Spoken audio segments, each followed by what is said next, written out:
Oke, melanjutkan sedikit tentang uniform resource identifier.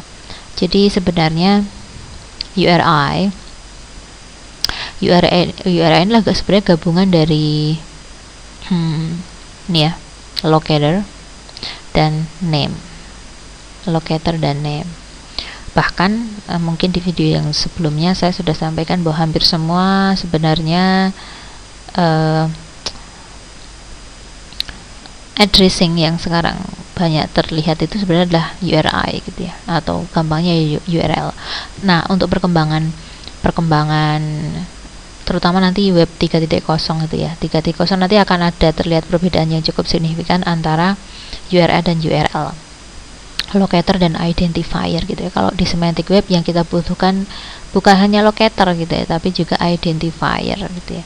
Nah, seperti kalau URL jelas jadi lebih terfokus pada lokasinya, URI sebagai name saja. Nah, URI ini gabungan dari keduanya, locator dan name.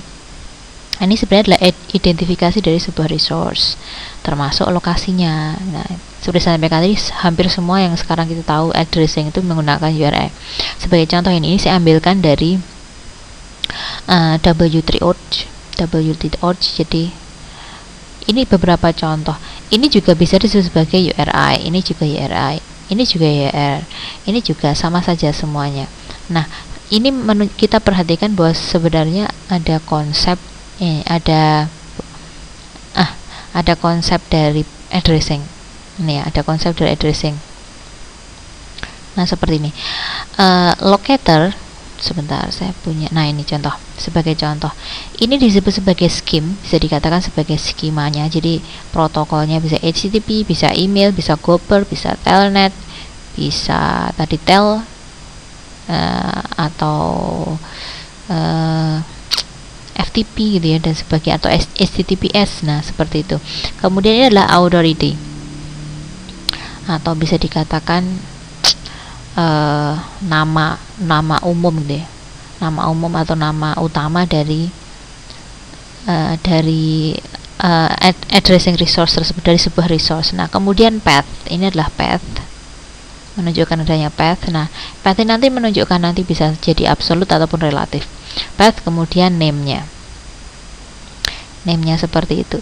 Nah, URI itu seperti ini contohnya. Jadi kadang-kadang hanya locator saja, begini, atau bisa juga hanya name saja, bisa juga. Nah, kalau nanti akan seperti saya sampaikan tadi, jadi kalau perkembangannya nanti untuk semantic web nanti akan sangat kelihatan gitu ya. Jadi identifier mana, locator mana. Nah, seperti itu.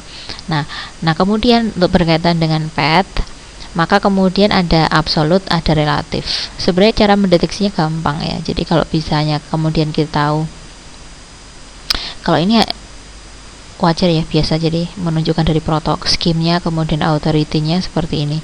Nah, kalau misalnya begini, jelas path-nya ya, sampai kemudian menunjukkan locator-nya. Bila menggunakan single slash itu menunjukkan dia adalah absolut. Tapi kalau kemudian ada double slash seperti ini, consider sebagai relatif. Gampangnya sih seperti itu. Jadi misalnya seperti ini. Jadi root-nya nggak jelas, tidak absolut. Jadi ini disebut sebagai pengalamatan relatif. Nah, Anda sebenarnya bisa menggunakan dua-duanya ya, no problem,